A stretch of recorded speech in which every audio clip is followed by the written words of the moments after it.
민재야, 잘할 수 있지? 아무데나 기웃거리지 말고 늘 매사에 침착하고 빨간불 파란불에 흥분하지 말고. 걱정 마. 잘할 수 있다니까 진짜. 시작이 어려운 주린이가 걱정되신다면 대한민국 주린이집. 네, 안녕하십니까. 염승환 이사입니다. 2022년 7월 18일 이슈 체크 시작하겠습니다. 자, 오늘 이제 월요일날, 오늘 뭐 정말 오랜만에 기분 좋으시죠? 진짜 오랜만인 것 같습니다. 이런 장을 몇 달 만에 보는지 모르겠네요. 이게 거의 전업종이 다 고르게 오르는 건 진짜 오랜만인 것 같습니다. 또 제가 시황은 조금 이따 해드리고, 보고서 다 정리해놨으니까 이것부터 좀 말씀드릴게요. 한섬 있고요. 요새 기업은 뭐 그렇게 딱히 뭐 이렇게 보고서 눈에 띄는 건 없더라고. 신세계인터, 셀트리온, 뭐 요 정도입니다. 그리고 인플레이션의 리츠라면, 요새 리츠 많이 빠졌는데 왜 빠졌는지 한번 말씀드리고요. 그 다음에 한미 금리 역전되니까 막 우리나라에서 돈 빠져나간다, 그 내용입니다. 그래서 너무 우려는 큰데 사실 그러진 않고요.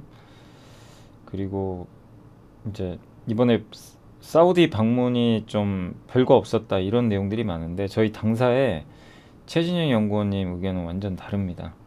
네, 그래서 한번 그거 말씀드릴 예정이고요.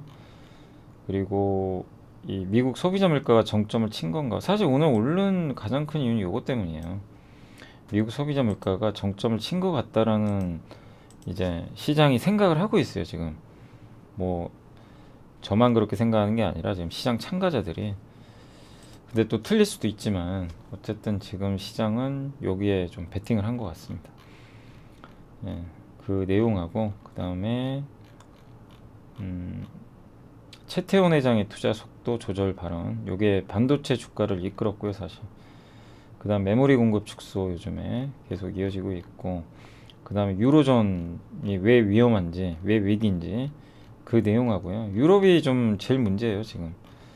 그리고 소비 위축 숫자와 마주해보자, 뭐 이런 내용이니까 오늘도 뭐 기업보다는 뭐 산업하고 뭐 경제적인 뭐 그런 부분에 대한 보고서가 좀 많아서 설명해 드리겠습니다.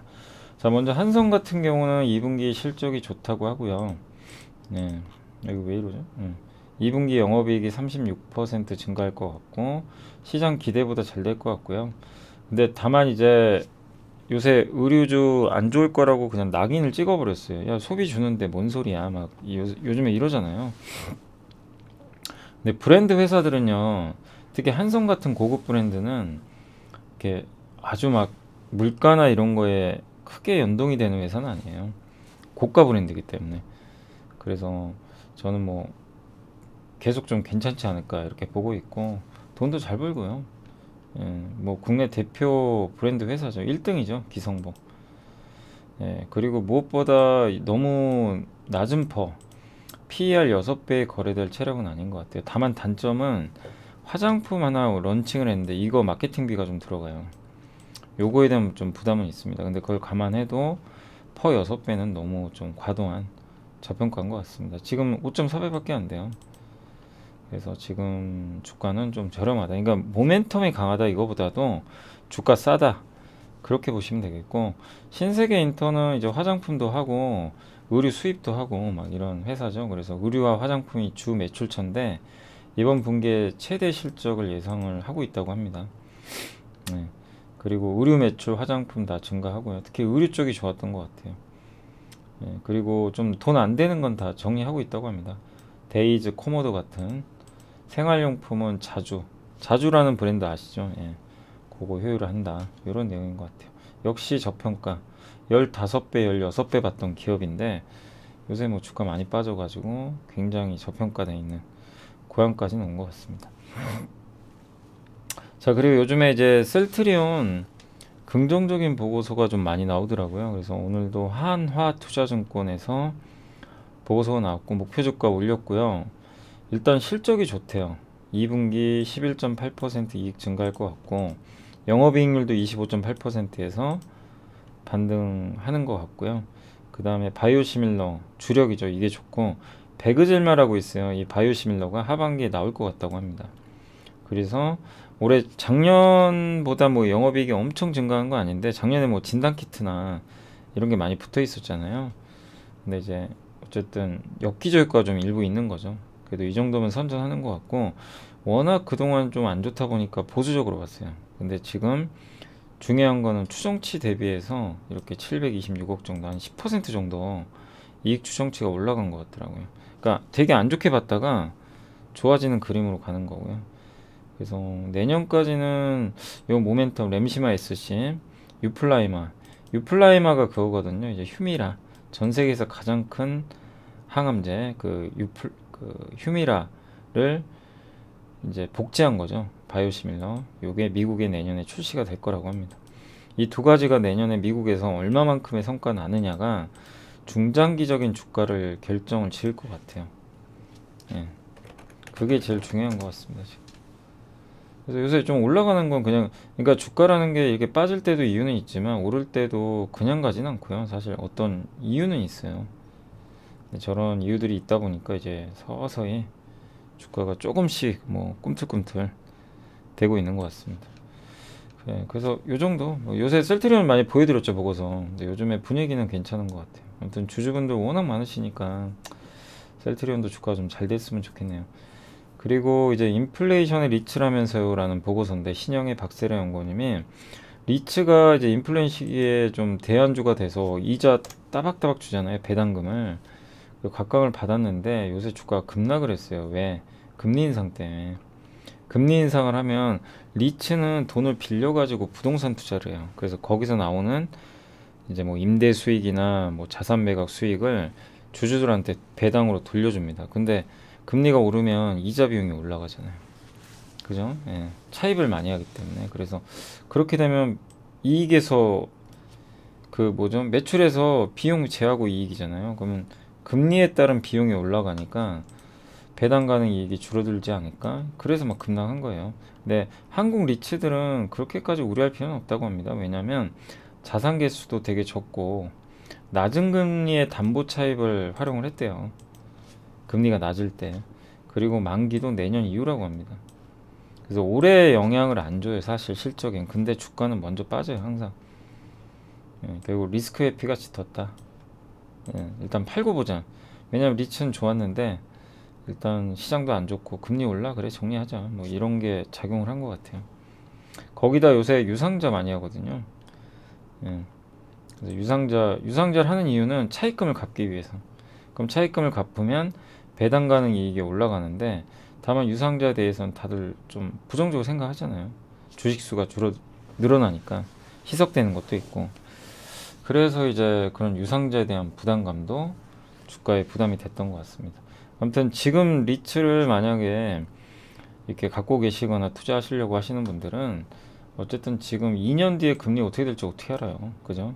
이걸 예측하지 말고 당장 지금의 금리 인상이 경기 침체가 돼서 임대 수익이 하락할지 요걸 보라는 거죠. 임대 수익이 하락할 것 같으면 안 좋은 거고, 임대 수익이 유지되면 상관없는 거죠. 거기에 집중하는 게 나은 것 같고요. 특히 이제 우리나라 리츠 중에 유럽 상업용 빌딩 같은 거 있죠.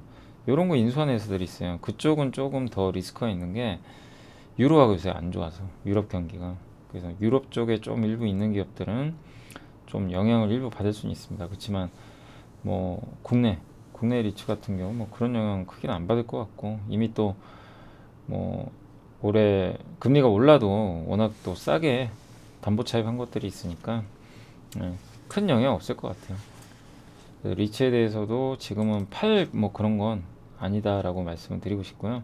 한미 금리 역전 얘기 많이 들어보셨죠? 이거 예전에도 한번 설명드렸는데 3번 있었어요. 99년, 2001년. 이때 금리 역전 됐고 IT 버블 터졌습니다. 그리고 한국 증시 급락. 그리고 2005년부터 2007년 9월도 이때는 중국 버블, 한국 날라갔어요. 한미 금리 역전 발생하고 또 날라갔어요. 그래서 뭐 그때 경기가 좋았다는 거죠. 세 번째는 2018년하고 2020년인데 이때는 미중 무역 분쟁. 이때 미국은 막 금리를 엄청 올릴 때고 한국은 오히려 이제 금리를 그러니까 좀 약간 동결시켰던 그런 구간이죠. 그래서 금리가 역전됐는데 그때도 증시가 급락했습니다. 근데 그때 금리 때문에 오른 게 그런 게 아니라, 금리 역전 때문이 아니라 어쨌든 그 당시에 미중 무역 분쟁이 좀 컸죠. 그래서 한미 금리 역전이 이렇게 3번 있었는데 그때마다 다 달랐어요. 근데 공통점은 뭐냐면 한미 금리 역전 현상이 일어날 때 주가들이 다 올라갔어요, 미리. 근데 이번에는 한미 금리 역전 현상이 지금 이제 발생할 거예요, 조만간. 이번 달부터. 근데 어떻게 되죠? 예, 주가가 다 폭락해 있어요. 금융위기 수준으로. 그러니까 한미 금리 역전 때문에 주가 빠질 거다, 외국인 나갈 거다, 그렇게까지 보지 마시고, 한미 금리 역전 현상 아니어도 외국인 빠져나갔잖아요. 1년, 2년 내내 팔고 있어요, 지금 주식을. 그 금리 역전 현상보다도 한국에 대해서 그냥 파는 거죠. 예, 그래서 너무 금리 역전 현상. 그리고 과거에도 이렇게 3차례 금리 역전이 있을 때 주식은 2번 정도 자금이 빠져나갔고 2번 빠졌지만 한 번은 돈이 들어갔어요, 주식시장으로. 그리고 또 올랐죠. 또 거기다가 채권은 오히려 자금이 더 들어갔어요. 그러니까 금리 역전 현상이 발생하면 한국을 팔고 미국을 사야 될 거 아니에요. 그게 주식이든 채권이든. 안 그랬다니까요. 3번 다 채권은 샀어요. 그러니까 이게 우리 상식과는 전혀 안 맞는 내용이죠. 그러니까 우리가 너무 고정관념을 갖지 마세요. 뭐 금리 역전되면, 그러니까 뉴스에서도 금리 역전되면 큰일 난다, 막 돈 다 빠져나간다 이러는데 아니에요. 과거 사례가 있는데요. 그러니까 그거보다 중요한 건 지금 현재, 그때 당시하고 지금 현재하고 우리나라 경제 펀더멘털이 더 중요한 거예요. 달러와 가치, 또 경제 상황, 반도체 업황, 이런 게 더 중요한 거죠. 그러니까 2000년에는 IT 버블 터지고 2005년부터 7년 금리 역전 때는 우리나라 지수 2배 갔거든요. 2배는 올라갔어요, 지수가. 예, 금리 역전 했는데 지수가 2배 갔다니까요. 중국 버블 때문에. 그리고 2018년도에는 증시 급락. 왜? 미중 무역 분쟁 때문에. 예. 근데 지금과 그때를 그래서 너무 비교하지 마시고, 지금은 어떤 상황이냐 이거죠. 지금 이미 증시가 급락. 내재 가치보다 싸고, 그죠? 그래서 이렇게 3번 있었대요. 여기 1번, 2번, 3번. 이 기간 동안 이제 회색이 한국 주식입니다. 한번 빠졌죠. 이때는 오르죠. 2배 올랐어요, 이때 지수. 그리고 이때 또 빠지고, 회색. 이렇게 3번 정도. 이번이 4번째가 되겠죠. 근데 이렇게 급나가는 구간에선 금리 역전 된 적은 처음인 것 같습니다. 그래서 너무 우려는 하지 말자, 그 내용입니다. 그리고 키신저로 회귀한 바이든이라고 하는데, 요게 이제 이번에 사우디 가서 바이든이 만났잖아요. 걸프 이 정상들하고. 여기서 뭐냐면 안보부장 약속을 했고, 사우디한테 줄 건 줬어요. 군사 지원도 하고 군사 무기 판매 내용까지 포함을 한 건데, 이게 중동 지역에서 최근에 미국이 우리 개입 안 한다 이랬는데 바이든 되면서 다시 바꿨어요. 개입하겠다고. 그래서 미국의 공백이 생겼거든요. 이거를 다시 미국의 영향력을 발휘하겠다. 탈중동에서 다시 이제 간섭하는 거죠. 그리고 이제 사우디가 증산을 안 한 이유는 바이든 행정부가 자기네 말 안 들어주니까 맨날 이란하고 친하게 지내려고 그러고. 근데 이번 합의는 어쨌든 바이든 행정부가 다시 사우디로 좀 가게 되면서 친 사우디가 될 수도 있다는 그런 걸 남기고 온 것 같아요. 선별 개입으로. 옛날에 헨리 키신저가 이제 이런 걸 했었죠. 그래서 그러한 점에서 사우디의 증산 유도도 좀 가능하다, 그런 내용인 것 같습니다. 근데 어쨌든 이번에 사우디는 아무 얘기 안 했고 증산 합의도 없었고, 그래서 실망했죠.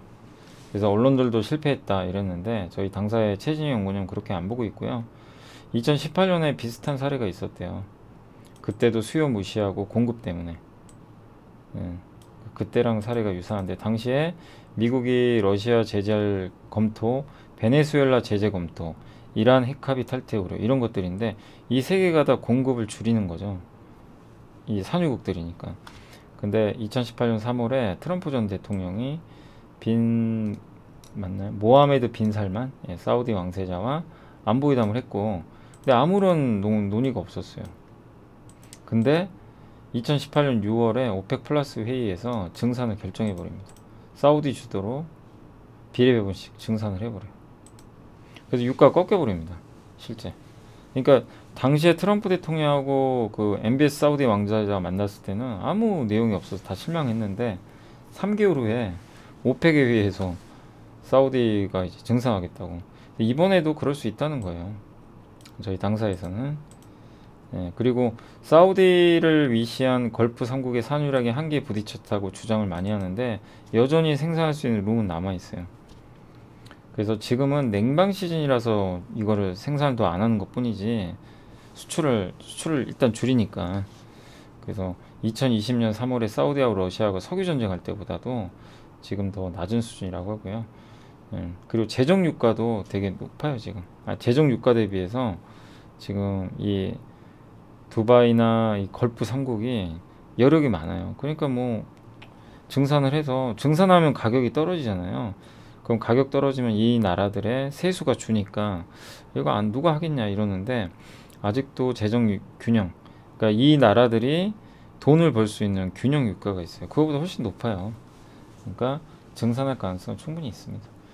그래서 여기에 경제적 기술적 증산 조건은 있는 상태에서 안보, 미국이 도와주는 거죠. 안보. 야, 우리가 너네 지켜줄게. 이거예요. 지금 여기서는 안보 조건이 좀 받아들여진 것 같긴 한데, 그렇게 된다면 뭐 사우디도 화답을 하겠죠. 그러니까 사우디가 보답을 할 차례라는 거예요. 그래서 아직 실망하지 말고 8월 오펙 플러스 회의 아니면 9월 오펙 플러스 이 두 번의 회의에서 앞으로 충분히 증산 논의가 나올 수 있다. 이렇게 보시고, 이게 유유캐파입니다. 이 진한 검은색 선이 걸프 3국 사우디 같은데, 뭐 아랍에미리트, 요게 2018년 요때랑 비교하면 이게 생산 그 능력이거든요. 생산량, 유유 얼마나 높냐, 그걸 나타내는 건데, 어쨌든 이때 요때가 이제 2018년도였던 것 같아요. 그래서 이때보단 지금 여기가 위에 있잖아요. 그래서 더 높은 편이에요. 유유 생산량, 생산할 수 있는 능력, 그게 더 지금 그때보다 높고, 그 다음 원유 수출도 이때 당시에 그 2020년 3월에 석유 전쟁 펼쳐가지고 원유 수출이 엄청났어요. 근데 지금 수출력 충분하죠, 그때랑 비교하면. 그리고 이게 재정 유가입니다, 여기가. 근데 지금 재정 유가보다 훨씬 높게 있죠. 재정 유가 대비해서 한 $30 위에 있어요. 그러니까 뭐 국제유가 좀 공급 늘려가지고 낮춰도 여유가 있는 거죠. 그러니까 이런 요인들에 의해서 뭐 충분히 증산 가능성도 있으니까 8월 오펙 회의가 8월 3일 날 열립니다. 그때까지는 좀 지켜보자는 의견이고요. 그 다음에 미국 소비자 물가가 정점을 쳤나 요 자료인데, 일단 여기서는 쳤다고 하고 있고요. 그 이유는 뭐냐면 재화, 이제 뭐 흔히 제품 같은 거죠. 신차, 중고차 가격이 떨어졌고, 최근에 떨어지고 있고, 반도체 공급 부족이 완화되고, 재정 부양 효과가 반감되고, 아무튼 내구재 소비가 줄어요. 지금 내구재는 뭐죠? 오래 쓰는 거, 3년 이상. 그다음 준내구재는 그 이하. 그 좀 쓰긴 쓰는데 옷 같은 거예요. 그러니까 내구재는 자동차고요, 가전. 그 다음에 준내구재는 의류를 막 10년 입긴 좀 쉽지 않죠. 뭐 보통은 한 2, 3년까지도 많이들 입으시는데, 어쨌든 요새 뭐 패스트 패션이라 그래서 뭐 6개월에 한 번씩 금방 뭐 하기도 하니까. 근데 아무튼 그런 이제 내구재, 준내구재 있고, 그 다음 마지막이 비내구재. 비내구재는 한마디로 금방 없어지는 거, 음식료 이런 걸 뜻합니다. 내구재 수요는 좀 둔화될 거고, 그렇게 되면 이제 재화 가격이 떨어지겠죠. 수요가 두니까. 그리고 공급자 배송 시간이 60을 하회했대요. 그러니까 배송이 잘 되고 있다는 얘기예요. 시간이. 해상 운임도 조정되고 있고, 그리고 서비스 물가가 한번 저번 주에 우리 공부해봤죠. 주거비가 너무 올라가서 이게 주택 가격에 1년에서 2년 후행하거든요. 그게 제일 문제인데, 아무튼 임금 상승 압력은 좀 완화되기 시작했습니다. 그래서 주거비만 좀 완화되면 돼요. 근데 주거비는 두 가지로 나눈대요. 그러니까 이 주거비가 꺾이면 진짜 제대로 꺾이는 거거든요. 미국 물가는 두 종류인데, 하나는 집주인이 하는 거 있죠. 집주인이 느끼는 그 임대료 같은 거를 우리가 오너 인덱스라고 하고요. 그 다음에 이제 세입자가 느끼는 거를 렌터 인덱스라고 합니다. 이 두 개로 나눠요. 그래서 오너 인덱스는 케이스 실러 전미 주택 가격 지수에 19개월이나 후행을 하고요. 렌터 인덱스는 이제 세입자가 느끼는 거죠. 요거는 실제 시장 가격입니다. 그래서 월별 렌트 프라이스와 연동된다고 합니다. 이 두 개 지표를 종합해 보니까, 근데 이제 렌터 인덱스는 어디에 연동이 되냐면 여기 그 진로우닷컴에 요거래요. 요거에 10개월 후행한다고 합니다. 그래서 요걸 좀 종합을 해봤더니 올해 4분기부터 둔화될 것 같아요. 이쪽 주택 관련된 서비스 물가도. 그럼 요게 제일 문제인데, 요것도 하반기에 결국 올해 4분기부터 10월이거든요. 이게 꺾인다면 올해 10월에는 또 역기조 효과도 있어요. 작년 물가가 높았기 때문에. 그러면 진짜 해피한 시나리오가 나오는 거죠. 그래서 그럴 조짐이 좀 보인다는 게 긍정적이고, 농산물 에너지 이미 꺾였죠. 그죠? 그래서 핵심 뭐냐? 재화 물가 상승률은 이미 정점 통과. 더 빠질 것 같다. 그리고 주거비 제외한 핵심 서비스 물가 압력도 둔화. 좋죠. 근데 주거비는 아직 안 끝났어요. 그러니까 주거비가 좀 꺾여야 된다는 거. 그 다음에 식료품 에너지는 정점을 통과했을 것 같다. 그럼 연준은 어떻게 할 거냐? 연준은 금리 인상을 1% 이상 안 할 거고, 속도 조절하겠죠. 9월에 50, 11월에 25. 그래서 7월 달에 0.75% 한번 더 올리고요. 1%는 아닐 것 같아요. 지금 아마 그럴 가능성이 높은 것 같습니다. 그 미국의 헤드라인 물가가 이제 에너지 가격 포함한 건데, 이게 코어 에너지 가격 제외한 거는 꺾였죠. 확실히 요건 꺾인 게 보이시죠? 여기 확실히 좀 여기가 꺾였습니다. 그리고 음식료 에너지 이쪽 오르긴 하지만 이제 요건 최근에 꺾이고 있고, 그 다음에 재화 서비스 주거입니다. 요 파란색 선이 재화입니다. 재화 꺾였죠. 약간 회색 선, 그러니까 약간 그 하늘색, 연한 하늘색, 이게 서비스는 올라가죠. 이게 주거비가 영 크고요. 그 검은색이 이것도 역시 주거비, 렌트 오브 쉘터 주거비라고 써있네요. 근데 요것만 이제 둔화 대주면 더 좋은 거죠. 그리고 주거비하고 중고차를 제외했더니 요 소비자 물가지수, 실제 소비자 물가지수,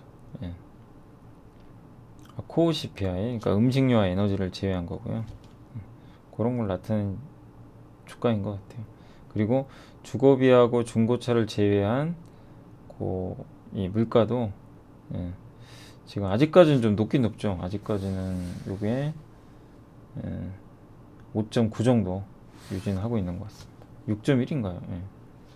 근데 요것도 이제 꺾일 거라고 좀 보고 있는 거예요. 왜냐, 여기 보면 중고차 신차 꺾이죠. 특히 중고차가 많이 꺾였고요. 그다음 맨하임 중고차 가격 지수도 너무 오버했었는데 제자리 오고 있습니다. 그래서 이런 이제 지표들이 좀 정상화되고 있다라고 생각하시면 돼요. 운임지수 꺾였고요.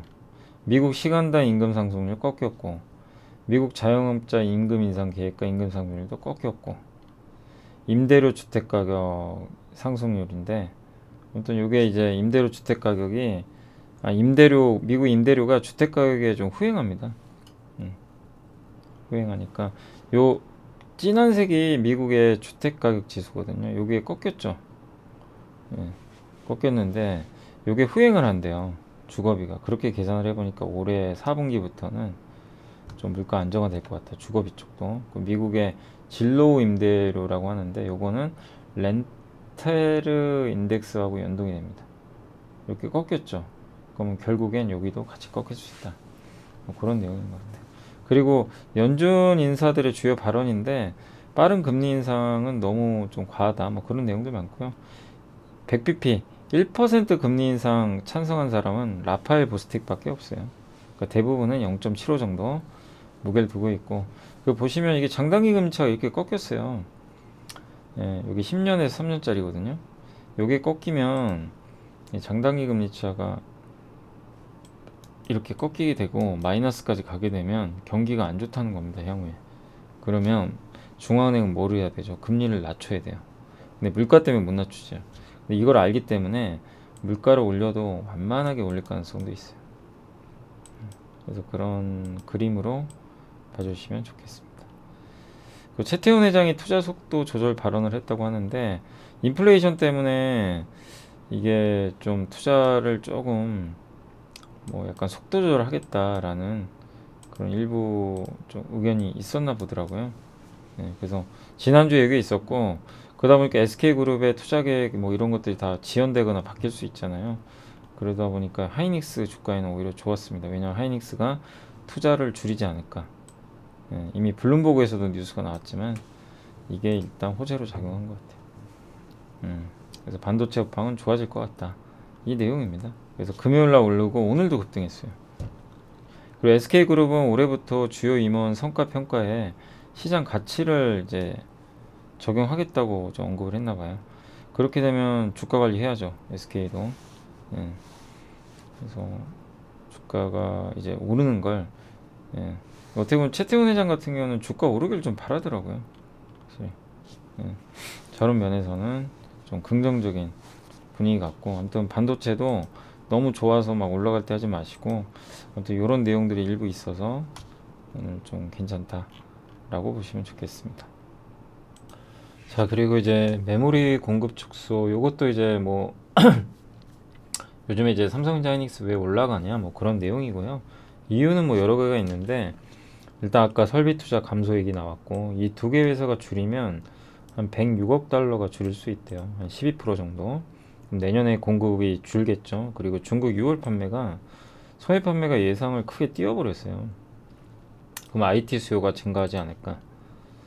그리고 마이크론 비롯한 이 업체들이 설비 투자를 축소할 걸로 예상하고 있고, 공급은 줄고 소매 판매 증가했고, 그 스마트폰은 아직 회복 시그널이 나온 건 아닌데 이제 조만간 나오지 않을까 하는 그런 기대감도 일단 붙고 있는 것 같아요. 모바일 DRAM 수요 비중이 높은데 이것도 중국이 언제까지 역성장할 리는 없잖아요. 그리고 3분기부터는 또 그 신제품도 나와요.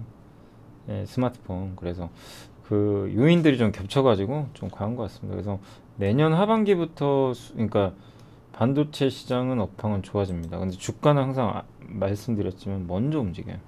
그래서 지금 벌써 움직였다.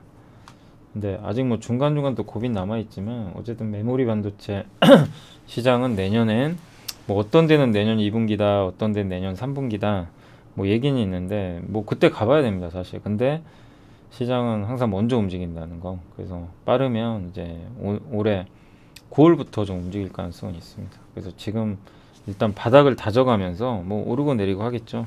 그리고 이번에도 지금 뭐 그때 삼성전자 하이닉스 한번 말씀드렸잖아요. 삼성전자 내려가 그 매수를 했을 때 그 손실 볼 게 15% 밑으로, 그 다음에 수익이 나면 30% 정도의 이익이 나는 구간이었죠.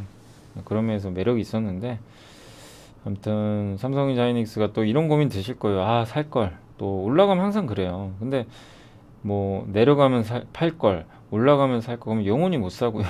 그냥 아무것도 못 해요. 그래서 내려갈 때는 적당히 물리면서 사는 거고요. 확신이 있으면. 예, 올라가더라도 확인하고 사시는 분, 나는 확인하고 사시겠다 하시는 분은 올라갈 때 사야지 뭐 어떡합니까, 그죠? 예, 그리고 이도저도 아니면 안 해야죠. 예, 근데 너무 막 타이밍 재지 마시고, 항상 그렇지만 어떤 기업이든 간에 물릴 때 사야 되는 이유가 뭐냐면요, 확신이 있으면 이렇게 갑자기 올라가요. 지금 이틀 만에 삼성전자가 거의 7% 가까이 올라버렸잖아요. 못 삽니다. 저거 딱 눈으로 보고 있으면요, 확인하고 살려면 절대 못 사요. 예. 그래서 영원히 못 사는 거예요. 계속 또 며칠 오르거든요. 오르면 오른다고 못 사고 내리면 내린다고 원래 못 사요. 그게 항상 그래요.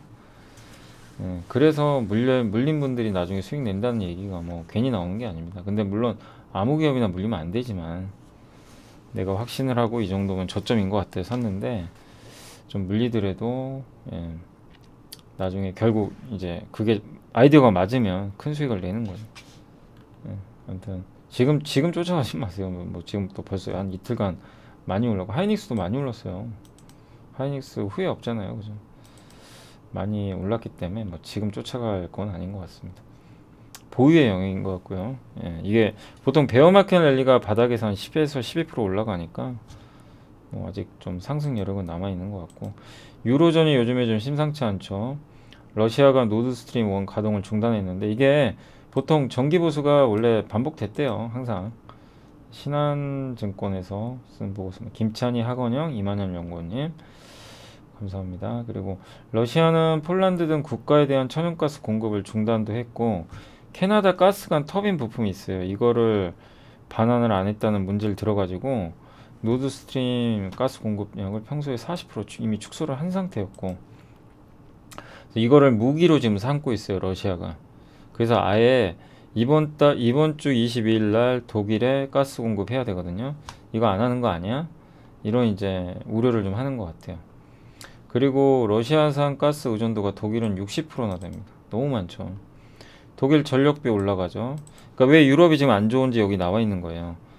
러시아가 가스관을 잠가요. 그럼 독일 기업들은 독일 전력회사들은 비싼 가스를 사와야 돼요. 어떻게든. 그래서 가스를 운송을 해요. 그럼 전기요금 올라가죠. 올라간 전기요금은 이 독일 기업들의 마진 악화. 마진이 악화되면 어떻게 돼요? 생산을 줄여요. 감산 들어갑니다. 그러니까 요즘에 2차 전지 회사들이 안 좋은 게 유럽 비중이 높잖아요. 독일이 저렇게 나와버리면 배터리 생산도 줄 수가 있어요. 자동차 생산이. 그럼 거기 들어오면 배터리도 줄겠죠. 그러니까 이런 것들이 좀 작용하는 거예요. 그래서 이 독일이 살아나야 됩니다. 그래서 이런 또 그 우려들이 있는 상태에서 물가가 너무 높으니까 금리도 올려야 되잖아요. 그럼 스태그플레이션 이건. 그래서 유로 달러가 이제 붙은 거죠. 유로는 떨어지고 달러는 급등하고.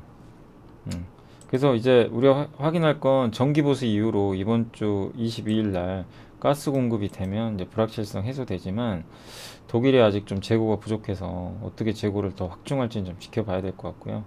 LNG도 많이 수입을 하는데 미국의 주요 LNG 수출 프리포트 터미널이 가동 중단이 좀 됐었나 봐요. 이것도 영향이 좀 줬던 것 같아요.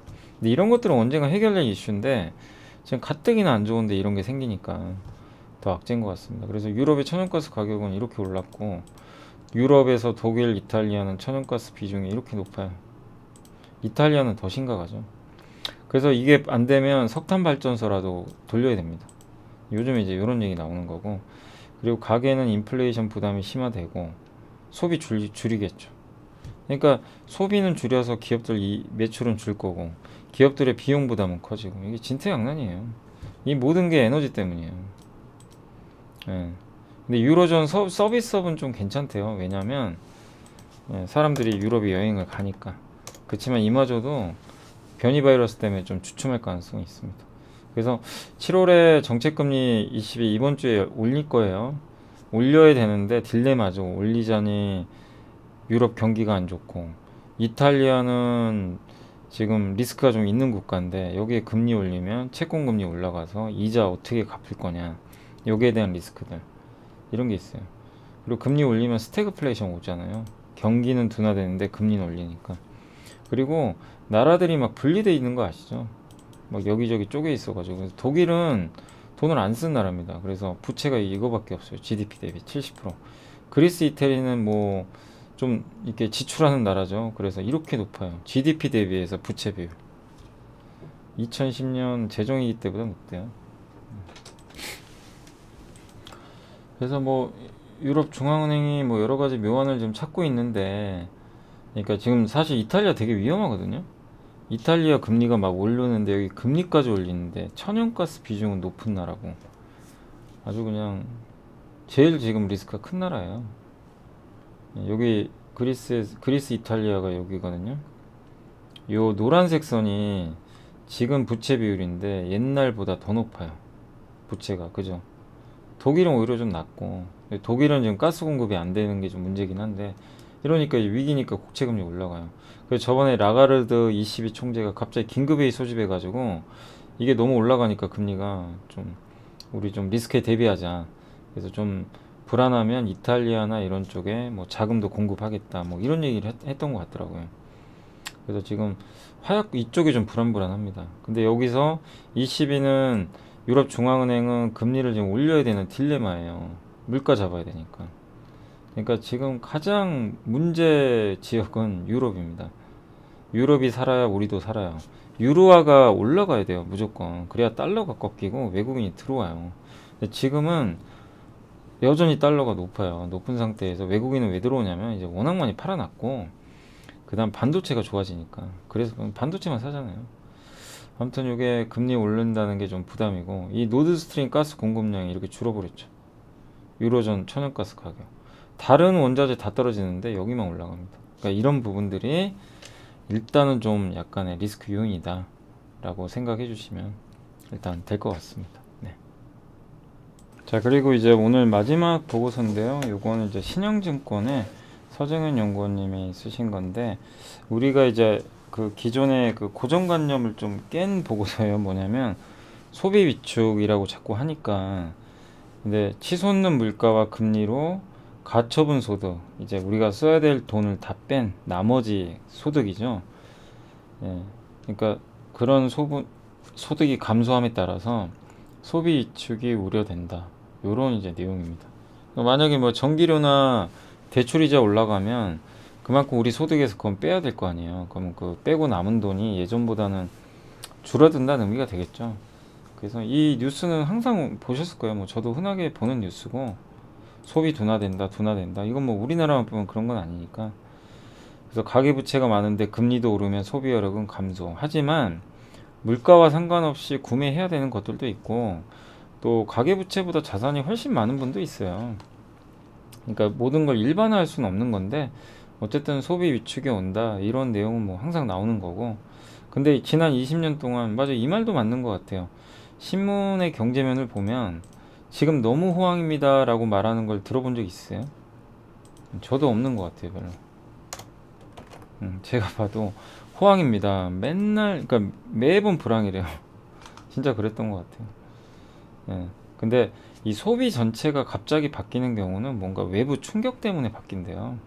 그러니까 갑자기 소비가 조금 뭐 줄기도 하고 늘기도 하지만, 갑자기 큰 변화 있죠. 소비가 급감을 한다거나 이런 거는 그 외부 충격이 발생해야 된다고 합니다. 예. 그래서 이 물가와 금리와 민간 소비는 20년간 플러스 마이너스로 왔다 갔다 했는데, 민간 소비만 보면 2002년 카드 사태, 2008년 금융위기, 코로나, 이 세 번의 사건 때 급감을 했어요, 소비가. 그러니까 외부 충격 때문에 이게 소비에 큰 영향을 준 거고, 나머지 사건들은요, 단기적인 부침은 있어도 3년 이상의 중기 흐름에서는 그냥 소비가 안정적으로 유지가 됐어요. 그러니까 우리가 고정관념 갖는 거는 지금 물가 오르고 스태그플레이션 오니까 와, 사람들 돈 안 쓰고 소비가 급감할 거다, 이 우려를 하는데, 실제 보세요. 지금 중국도 소매 판매 늘어났죠. 미국도 늘어나죠. 우리나라도 백화점 가보세요. 백화점 회사들 매출 그냥 단단합니다. 예. 그리고 그 비싼 뭐 콘서트, 뮤지컬 이런데 막 매진돼요, 매번. 예. 그러니까 소비가 뭐 기본적으로 줄 수는 있어요, 어느 정도. 그렇지만 우리가 생각하는 것만큼 급감하는 건 아닌데, 마치 지금은 그 언론에서도 그렇고 소비가 지금 불황이 와가지고 경제가 망가진다, 이런 이제 공포심이 드는 거죠. 근데 그 정도는 아니라는 겁니다. 그러려면 이런 사건들이 발생해야 된대요. 근데 지금 그건 아니잖아요. 그걸 이제 얘기를 한 거고, 소비는 이렇게 생각하시면 돼요. 내구재, 준내구재, 비내구재 세 개입니다. 재화와 서비스가 있어요. 서비스는 우리 뭐 비행기 타고 여행 가든가, 뭐 어디 레스토랑 가서 뭐 서비스, 예, 이런 거라든가, 그죠? 이런 게 이제 기본적인 서비스고, 뭐 놀이동산 가거나. 근데 재화는 뭐죠? 내가 물건을 사는 거죠. 가공식품을 사거나, 아니면 자동차 사거나, 가전제품 사거나, 의류 사거나, 이게 재화. 재화는 세 개. 내구재, 준내구재, 요건 알아두시면 좋아요. 비내구재. 내구재는 3년 이상 쓰는 거, 그게 뭐죠? 자동차, 가전제품이고, 준내구재는 그 이하, 뭐죠? 의류 같은 게 대표적이고, 비내구재는 금방 사용하자마자 없어지는 거예요. 먹는 거, 음식료죠. 요 세 가지예요. 그래서 여기 써있죠. 자동차, 의복, 식음료. 요거 알아두시면 좋아요. 그래서 코로나 기간 동안 특히 내구재 비중은 급격히 증가를 했고요. 그죠? 왜냐면 사람들이 집에 있다 보니까. 이거는 얘기 많이 들어보셨죠. 가전제품, 가구, 자동차도 많이 샀어요. 예, 그리고 그때 음식료도, 비내구재도 집에만 있다 보니까 막 시켜 먹은 거죠. 중간에 준내구재는 안 됐어요. 왜냐면 그 의류, 밖에 나가야 되니까. 준내구재는 안 됐지만 내구재하고 음식료, 비내구재까지는 코로나 때도 잘 됐던 거고. 근데 지금은 이제 코로나가 끝나가면서 패턴이 바뀝니다. 사람들이 내구재 소비를 안 해요. 거기다 비싸죠. 이제 소득이 뭐 가처분 소득이 주니까 비싼 제품 사지 말자. 그리고 이건 사실 물가랑 상관없이 꺾이고 있었어요. 이미 가전제품이나 이런 건. 그게 좀 속도가 더 빨라진 거죠. 그래서 뭐 우리가 예측 못했던 건 아니거든요. 어느 정도 뭐 코로나가 좀 끝나가면 내구재 소비는 좀 줄 거다. 자동차는 아직도 대기 수요가 많아서 괜찮은데 가전제품 다 꺾여버렸잖아요. PC 그리고 서비스가 늘어날 거다. 우리가 예상한 건 그거잖아요.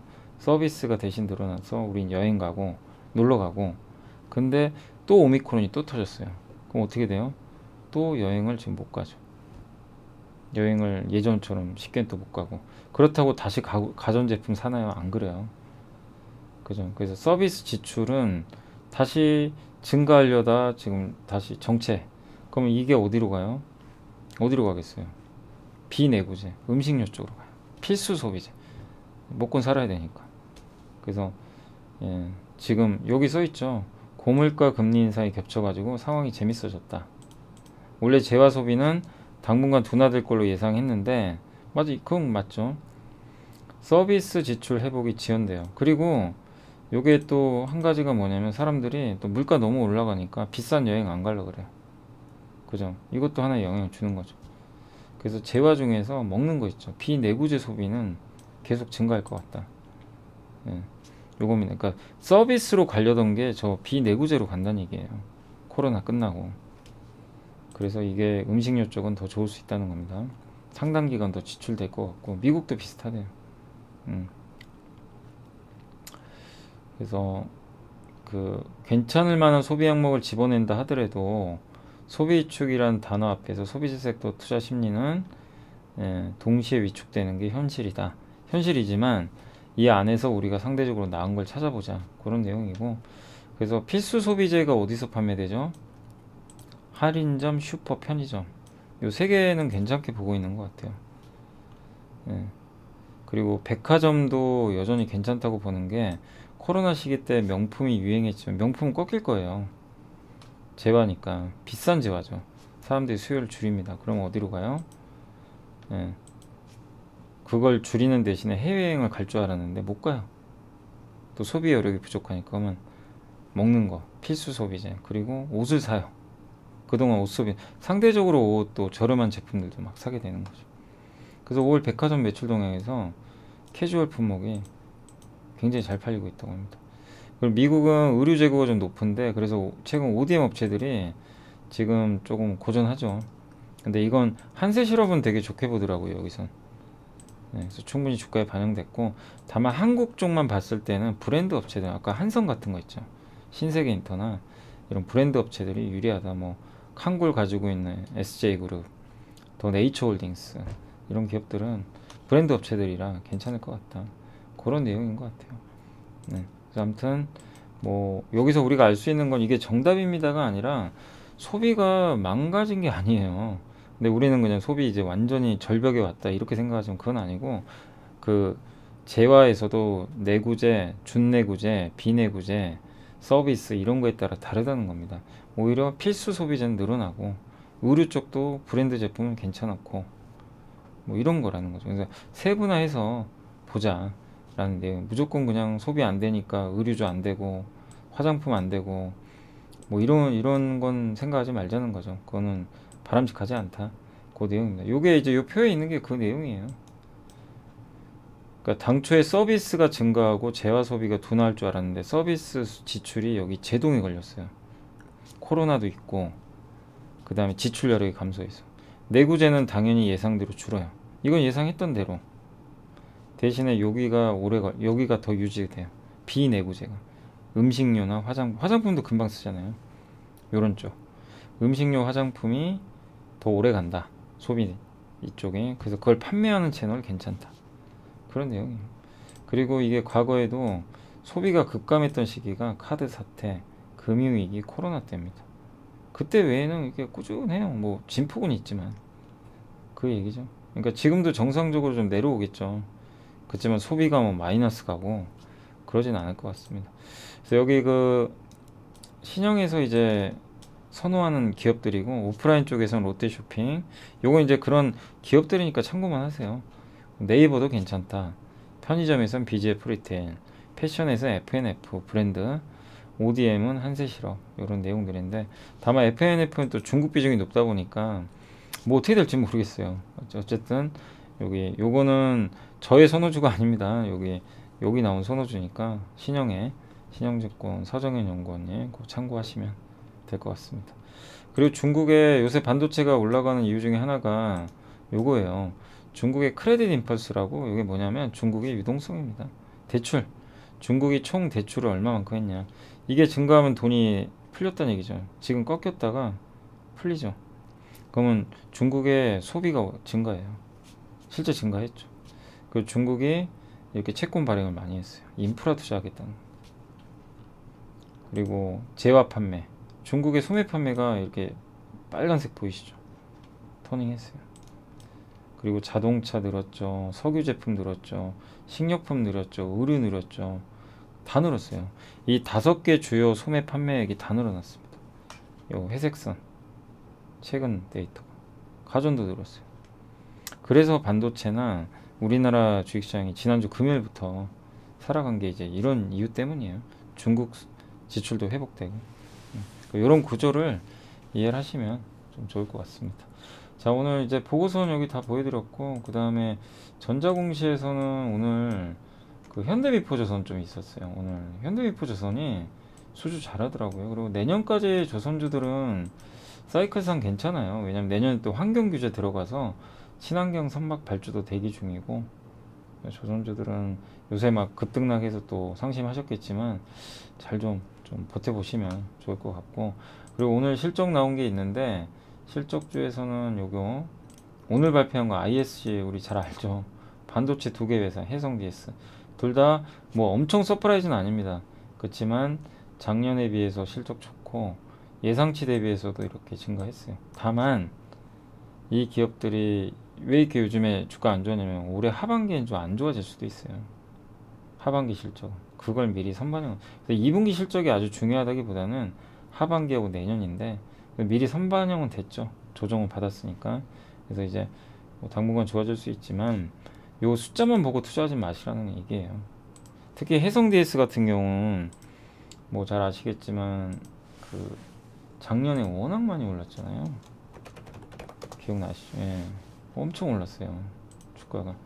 여기 보시면 얼마죠? 한 7배 올랐습니다. 그래서 너무 길게 보진 마세요. 달도 참은 기운다고. 아시죠? 그래서 실적 이런 건 좋지만 주가가 너무 많이 올랐다는 게 좀 유일한 옥의 티다. 그렇게 좀 말씀을 드리겠습니다. 그래서 지금은 좀 관망하세요 그냥.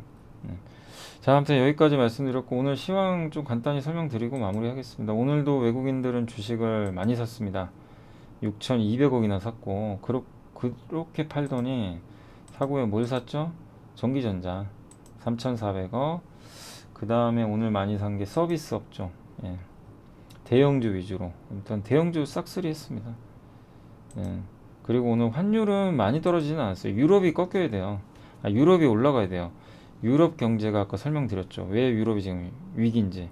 유럽만 리스크 완화되면요, 우리 한국 시장은 굉장히 강력한 상승이 나올 수 있어요. 근데 그건 아니에요. 그래서 지금은 베어마켓 랠리, 약세장에서의 랠리고 본격적인 상승은 아직 아닙니다. 그 조건은 유럽이에요. 유로화가 강해져야 됩니다. 그때까지는 좀 기다려 보는 거고. 아무튼 오늘은 반도체나 이런 중국의 소매 판매, 미국의 물가 지표가 꺾일 거다, 이런 것들이 오늘 보고서에 그대로 다 담겨 있죠. 그런 걸 뽑아서 설명해 드렸는데, 그래서 시장이 좋았다 라고 보시면 좋겠고, 오늘 일본은 그동안 빠진 게 없어서 크게 뭐 많이 안 올랐고, 확실히 한국하고 대만이 좋아요. 그동안 워낙 빠져 있어 가지고. 유가도 좀 최근에 떨어져 있고, 분위기는 괜찮은 것 같습니다. 섹터 쪽은 오늘 은행주가 한풀이 했고요. 미국에서 은행주가 많이 올랐어요. 진짜 많이 빠졌죠. 그래서 오늘은 오랜만에 은행주들, 그 다음에 인터넷주들, 오늘 네이버가 무려 6.7%, 조선주가 한국조선해양이 오늘 8.7%나 올랐어요. 그래서 오늘 급등세를 보여줬고, 조선주도 바닥 찍은 것 같고요. 조선기자재가 덩달아 가는 거죠. 그러니까.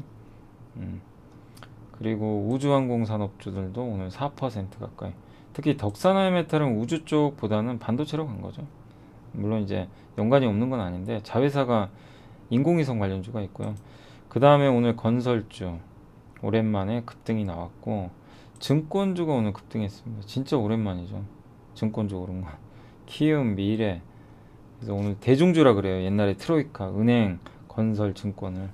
얘네가 가면 시장 분위기가 다 좋다 그랬어요. 근데 그게 진짜 오랜만에 펼쳐진 것 같습니다. 반도체도 오늘 다 좋았고요. 설비 투자 줄인다고 하는데 주가 올라가죠. 왜? 형님하고 같이 가요. 삼성전자, 하이닉스에.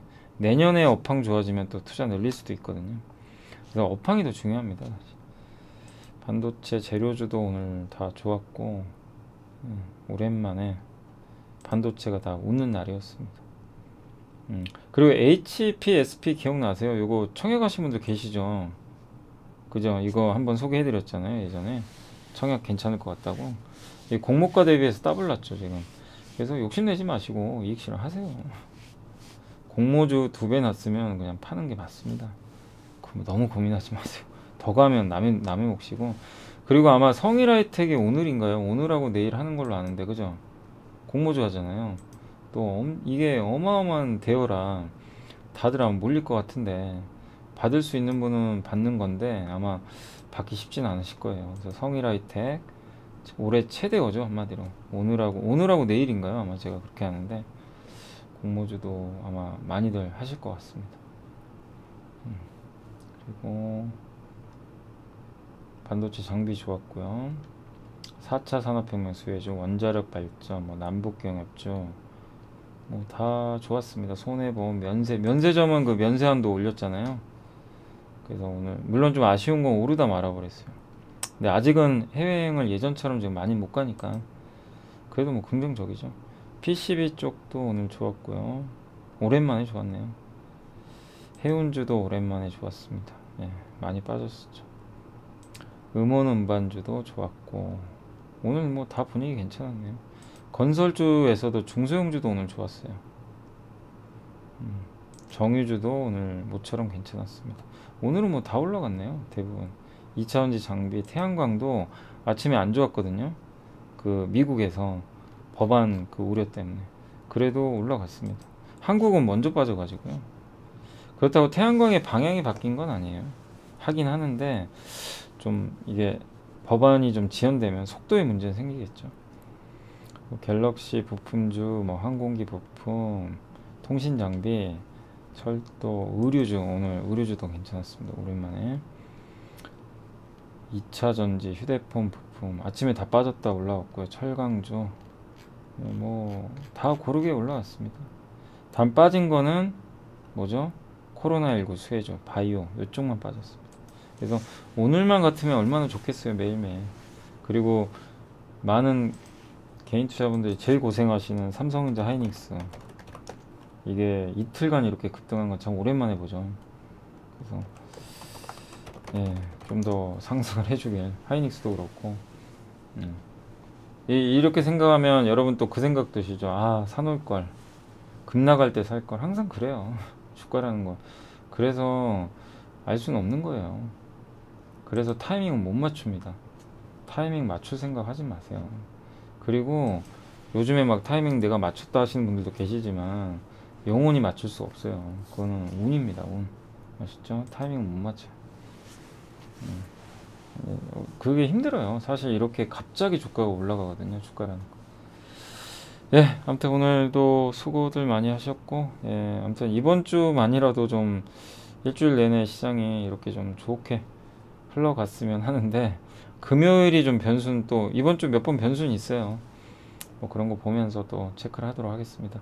자, 오늘 여기까지 좀 방송해드렸고, 오늘 너무 고생하셨고, 전 내일 오전 10시에 라이브 있으니까 이리온 라이브에서 뵙도록 하겠습니다. 감사합니다. 내일 뵐게요. 친구들은 아무거나 막 주워 먹지? 파란불 빨간불에 흥분하지? 친구들 따라서 우르르 몰려다니지? 시장이 어려운 주린이가 걱정되신다면 대한민국 주린이집 이베스트 투자증권